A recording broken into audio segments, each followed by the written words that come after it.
In this video, I'll show you how to solve the ALEKS problem called Solving Combustion Thermochemistry Problems. There are 3 different versions of this ALEKS problem, and in this particular video, I'm going to be showing you how to solve the problem that has to do with burning a substance in a calorimeter. If you are working on the version of the ALEKS problem that has to do with calculating the number of canisters you need for a wilderness expedition, then look for my video called Solving Combustion Thermochemistry Problems Part 2. And if you are working on this version of the ALEKS problem, then look for my video part 3. So for this particular problem, we have a substance that is being burned or combusted in a constant pressure calorimeter. The very first thing that I want you to do is write and balance a combustion equation for this particular substance. So whatever substance you have assigned to you, I have C4H6. In the combustion reaction, that substance is going to be reacting with O2, so that's your other reactant. The products of that reaction are going to be CO2 and H2O. So you're just going to be entering in whatever molecule you have right here, and then you need to balance this equation. So I'm going to balance mine real quick. And see, I've got 8 carbons, I've got 12 hydrogens, 22 oxygen, 16 plus 6 is 22. It is super important that you get this equation written and correctly balanced. If your equation is not balanced correctly, you will get this problem wrong. So this problem is telling us that I have 5 grams of this particular substance. I'm just going to make a note of that right here, 5 grams of this unknown. And you can see here that I went ahead and looked up the molecular weight of this C4H6. I looked it up online. And I'm just going to, right now, right off the bat, I'm just going to tell you that we are going to need to have this number converted into moles at some point in the problem solving process. So let's just go ahead and do that gram to mole conversion right now, just so that we're ready for it when we need it. So we have 5 grams, and to do that conversion, we want grams down on the bottom, we want moles up on top. We're using the molecular weight as our conversion factor. 1 mole is 54.091 grams, and those gram units are going to cancel, and that is going to be 5 divided by 54.091. And that's 0.09244 moles. And I'm just going to add that right here. We're going to need this number of moles later, and it'll be handy to have that calculation done when we need it. Okay, so this problem is asking, what is this even asking us? This problem is asking us to calculate the standard heat or standard enthalpy of formation of this particular C4H6 compound. So it's asking us to calculate the standard enthalpy of formation of C4H6.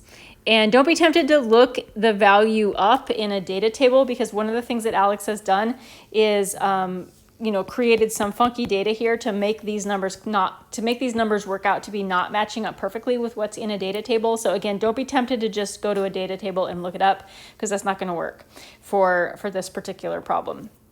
So the enthalpy of formation, we're not going to be able to calculate it directly, but I'm going to show, and this is one of the reasons why this problem is so tricky. I'm going to show you the equation that we're going to use to calculate it. One of the things that you have learned is that you can calculate the standard enthalpy of a reaction by using Hess's law and the enthalpies of formations of the products and the reactants. So products minus reactants, Hess's law, enthalpy of formation. It's going to look something like this. We're going to take the enthalpies of formations of all of our products, and from that we're going to subtract the enthalpy of formation of all of our reactants. And this is just kind of a fundamental thermodynamics concept that you have probably learned, but it just doesn't seem like it makes sense, or it doesn't seem like it necessarily belongs in this problem where we're talking about calorimetry. So let's take this enthalpy of reaction and let's expand it and apply it to this particular equation. So the enthalpy of the reaction using Hess's law is going to be the enthalpy of formation of the products. And for me, that is, and remember, they're being multiplied by their stoichiometric coefficient. So for me, that is 8 times the enthalpy of formation of CO2. And for you, it's not necessarily going to be 8. It's going to be whatever your stoichiometric coefficient is. And then to that, I'm going to add 6 times the enthalpy of formation of water. And again, for you, it might not necessarily be 6. You need to look at what your stoichiometric coefficient is. This right here is why this equation needs to be balanced. And then those are the products. And then from that, we're going to subtract the enthalpies of formations of our reactants right here. And so I have 2 times the enthalpy of formation of C4H6. And this is what I'm actually trying to solve in this problem. And then I also have 11 times the enthalpy of formation of oxygen. So I need to scoot this over and make room for that. Plus 11 times the enthalpy of formation of oxygen. Now these enthalpy of formations, this right here, this is actually what we're trying to solve for in this problem. This is what ALEKS wants us to solve for. So the enthalpy of formation of our other substances, the CO2, the enthalpy of formation of the H2O, and the enthalpy of the formation of the O2. These are things that we're going to look up in ALEKS's data tab. I already looked them up. I've got them copied right here. The enthalpy of reaction, we are going to calculate this from the data, from the calorimetry data in the problem. The enthalpy of reaction is going to come from all this calorimetry data. And we're going to calculate the enthalpy of reaction using the calorimeter, constant pressure calorimeter equation, which is Q SMAT, QSM delta T. And this is for the calorimeter, for the water in the calorimeter. I'm just going to call it cal. It's important that you know that we're doing this particular calculation for the water in the calorimeter because we need to use the delta S for the water, or sorry, the S for the water. We need to use the mass of the water, and we need to use the temperature change of the water. So the S, the specific heat of water, that is a constant, 4.184. The units are joules per gram degree C. That's a constant that I have used so many times. I just have it memorized because I've used it so much, but this number you can look up if you don't have it memorized, 4.184. You might see it with units of Kelvin instead of degree C. It's the same thing mathematically. The mass there, I need the mass of the water, so I don't want to use this 5 grams. That's the mass of my compound X. I want to use the mass of the water, which is 20 kilograms. And I need that mass to be in units of grams, not kilograms. So I'm going to take that 20 and then I'm going to multiply it by 1,000 so that it is in units of grams, not kilograms. And then last but not least, I need the temperature change of the water. The problem is telling me that the temperature, the water temperature rises by 2.701 degrees Celsius. So that's nice. We don't have to do that calculation. And we can take a look at how our units are going to cancel out here. The grams will cancel, the degrees C are going to cancel, and we are going to be left with units of joules. Let's carry this calculation out. 4.184 times, I lost my 4, times 20 times 10 to the 3 times 2.701. And this is 226019.68 joules. Now, as you probably know, these numbers are typically expressed in kilojoules, not joules. So I'm just going to divide by 1,000. I don't need the calculator to help me with that, but I want to have that number saved in my calculator. And I'm really holding on to a lot of sig figs here. That's okay. Also, you probably know that these numbers are typically, well, actually, I'm not going to say it that way. So this is the number of kilojoules that are released for the combustion of 5 grams of C4H6 specifically. And these numbers, as they are tabulated, they're typically tabulated in kilojoules per mole. So this number that we calculated, this number is not specific to a mole of C4H6. This number is for 5 grams or 0.09 moles. So to kind of make that number specific and match up, specific for a mole and match up with the way these numbers are expressed, what we're going to do is take the number of moles, this is where we need it, we're going to take that kilojoule and we're going to divide it by the number of moles that we actually have. This is going to give us a heat or enthalpy in units of kilojoules per mole. 0.09244. This gives me a kilojoules per mole, a heat of 2,445.04 kilojoules per mole. And this, again, I've got to be careful. This is the heat of the water. So this is the Q for for the water. And we're not really concerned about the heat of the water. We're actually really concerned about the heat of the C4H6. So this number right here, it is not directly equal to the enthalpy of reaction, but they are definitely related. All of the heat that is absorbed by the water, this 2,445.04 kilojoules per mole that's being absorbed by the water, that is all energy that is being released by C4H6 in this combustion process. They are exactly the same in terms of value or magnitude. They are different in terms of sign. Because this reaction, the temperature is rising, as the temperature is going up, that means that this is an exothermic process, and that means that the reaction has a negative value of delta H. We calculated a positive value of Q for the water because the water is absorbing heat. So for water, Q is positive. The water is absorbing heat because the reaction is losing heat, and that means for the reaction, delta H is negative.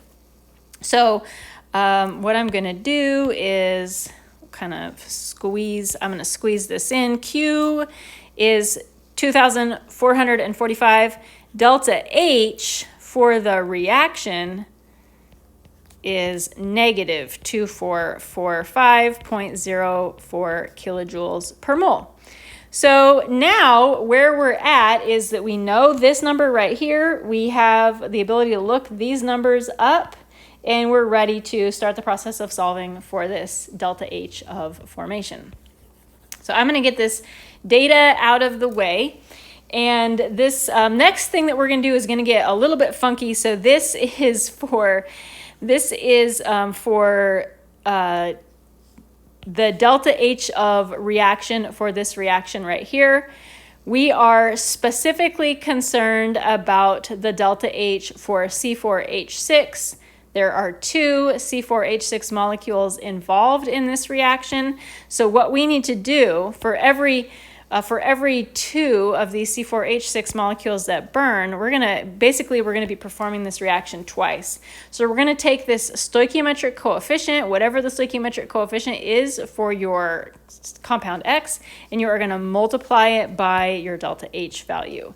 And that is an uncomfortable step in this process. So my delta H is actually negative 4890.08. Negative 48.9, negative 4,890.08 kilojoules per mole. All these numbers is like a tongue twister. So again, what we've done here, just kind of to recap the way we're using these moles, we calculated the absolute amount of heat that was being generated. We divided it by the number of moles of this particular substance, the exact number of moles of the substance, to make it specific for kilojoules per mole. And then what we're doing is saying that this number right here, this number right here is based on the quantity of C4H6. When this reaction runs, it uses 2 C4H6 molecules every time it runs. So we're going to take this delta H value that we calculated, and we're going to multiply it by 2 to get the exact amount of heat that is being evolved every time this particular reaction is running. Okay, so now we are ready. I'm going to move this stuff out of the way. We're ready to start plugging some of these numbers in. Oh, I realized I erased my data and I haven't used it yet. I got to bring my data back. There we go. Okay, so my delta H of reaction is negative 4890 point, I'm just going to say 0.1, and I'm going to leave the units off to try to save space, but my units are kilojoules per mole, and that is equal to 8 times the enthalpy of formation for CO2, which is negative 393.5 kilojoules per mole. Get my brackets on there. 6 times the enthalpy of formation of water, which is negative 241.8 kilojoules per mole, minus 2 times the enthalpy of formation of C4H6, my unknown, plus 11 times the enthalpy of formation of oxygen, which is just 0. So I'm just dropping that whole term right out of this equation. It's complicated enough as it is. And instead of writing delta HFC for H6, I'm just going to write X because that is the variable that we're trying to solve for. Now what we're left with is some algebra. Negative 4890.1. And then I'm going to do all this math on the right-hand side. I've got 8 times negative 393.5. Be really careful with the signs in this problem because I think that if you're going to make a mistake, that's definitely one of the most common mistakes that you're going to make. I'm going to take my answer plus 6 times negative 241.8. Just taking my time, making sure that I get all the signs correct. That is negative 4598.8 minus 2x. I'm going to keep doing my algebra. Negative 4890.1 minus that answer gives me negative 291.3 equals negative 2x.